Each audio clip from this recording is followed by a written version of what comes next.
ओम श्री गणेशाय नमः। मित्रों, आपके और आपके परिवार पर भगवान गणेश जी की कृपा सदैव बनी रहे। आज हम चौथ माता की कथा का श्रवण करेंगे। मन को शांत और कथा को धैर्य से सुने। कथा को पूर्ण सुनने से उसका पूरा फल मिलता है। एक सेठ सेठानी थे। उनके एक बेटा और एक बहू थे। बहू सबको भोजन करा के फिर स्वयं भोजन करती। एक पड़ोसन ऐसी भी थी जो रोज पूछती कि बहू आज क्या बनाया, क्या खाया। बहू कहती ठंडो बासी। एक दिन उसके पति ने ऐसा सुनकर विचार किया कि आज तो पकवान बनाए जाएं, फिर देखें कि मेरी पत्नी क्या कहती है।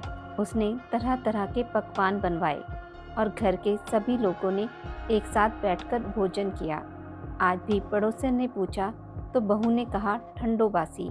सेठ के लड़के ने सोचा हो ना हो कोई बात अवश्य है जिससे कि मेरी पत्नी ऐसा कहती है।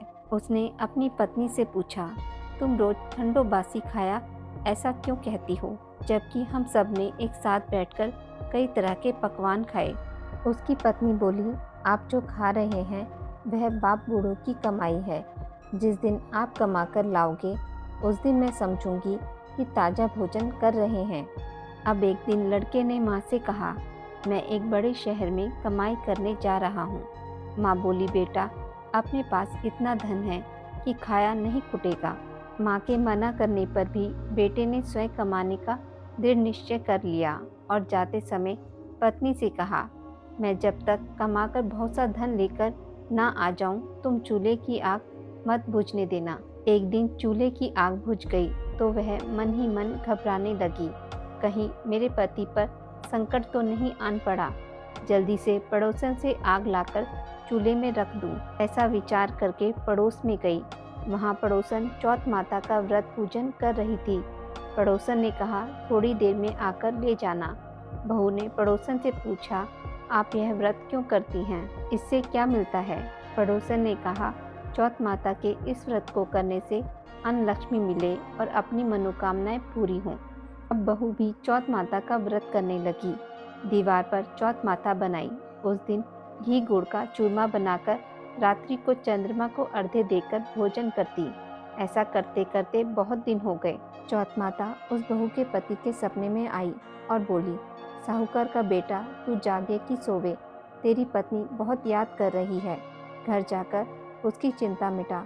तू दुकान खोलकर कंकु केशर का पगलिया बना के बैठ जाना। आज तेरा हिसाब किताब चुकता हो जाएगा।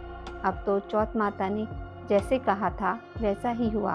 उसने घर जाने की तैयारी की और गाड़ी भर के धन दौलत लेकर चल दिया। रास्ते में एक बड़ा सा काला नाग फन फैलाए बैठ गया और कहने लगा, आज तो मैं तुझे डसूंगा, छोड़ूंगा नहीं। आज तेरी आयु पूरी हो गई है। सेठ के लड़के ने कहा, आज चौथ माता ने मुझे सपना दिया तो मैं पत्नी से मिलने घर जा रहा हूँ। वहाँ मेरी पत्नी बहुत चिंता कर रही है। मैं उससे मिलकर जरूर आऊँगा, तब तुम मुझे डस लेना। नाग ने कहा, तुम शपथ पूर्वक कहकर जाओ तो मैं तुम्हें जाने दूंगा, परंतु लौटकर नहीं आए तो तुम्हारे घर आकर मैं तुम्हें डस लूंगा। इस प्रकार सर्प को वचन देकर वह अपने घर पहुंचा। वहां सभी से हंसी खुशी से मिला और भोजन करके उदास होकर बैठ गया। उसकी पत्नी ने उदास होने का कारण पूछा तो पति ने काले नाग वाली बात बताते हुए कहा, यदि मैं उसके पास नहीं जाऊंगा तो वह घर आकर ही मुझे डस लेगा। पत्नी बहुत चतुर थी। उसने कहा कि आप घबराओ नहीं, लेट जाओ, मैं एक उपाय करती हूँ। पत्नी ने कमरे की 7 पैड़ी धोई। पहली पैड़ी पर रेत, दूसरी पर इत्र, तीसरी पर गुलाल फूल, चौथी पर कंकु केशर, पांचवी पर लड्डू पेड़ा, छठी पर गादी गलीचा और 7वीं पैड़ी पर दूध का कटोरा भरकर रख दिया। इस प्रकार वह 7वीं पैड़ी सजाकर बैठ गई। आधी रात होते ही नाग आकर पैड़ी चढ़ने लगा। पहली पैड़ी पर रेत में लौट गया और कहने लगा कि सेठ की बहू ने आराम तो बहुत दिया, पर वचनों से बंधकर आया हूँ तो डसूंगा अवश्य ही।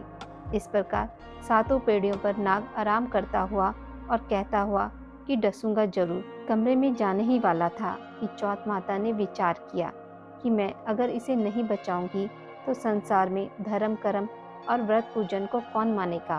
अब तो गणेश जी चंद्रमा जी और चौथ माता ने उसे बचाने का विचार किया। चंद्रमा जी ने उजाला किया, चौथ माता ढाल बनी और गणेश जी ने तलवार लेकर नाग को मार दिया और ढाल से ढक दिया। अब बहू भी थकी हारी सो गई। दिन उगा तो लोग बेटे से मिलने आए, परंतु बेटा बहू तो उठे ही नहीं थे। बहुत देर हो गई तो माँ उन्हें उठाने गई। माँ ने सातों पीढ़ियों पर जो कुछ देखा तो बहुत घबराई और बेटा बहू को आवाज़ लगाई। बेटा बहू उठे तो देखा कि एक ढाल तलवार वहाँ पड़ी है। अब ढाल उठाई तो वहीं काला नाग मरा हुआ पड़ा है। बेटा बहू ने सोचा कि आज तो धर्म कर्म ही आड़े आए, जो भगवान श्री गणेश ने और चौथ माता ने अपनी रक्षा की। हे चौथ माता, आपने जैसे सेठ के बेटे बहू की रक्षा की, वैसी सबकी रक्षा कीजो। बोलिए चौथ माता की जय। आज की इस वीडियो में बस इतना ही। मित्रों, अगर आपको यह कथा अच्छी लगी हो तो मेरे वीडियो को लाइक और शेयर ज़रूर करें और पूजा पाठ से जुड़ी जानकारी के लिए मेरे चैनल को सब्सक्राइब करना ना भूलें। धन्यवाद।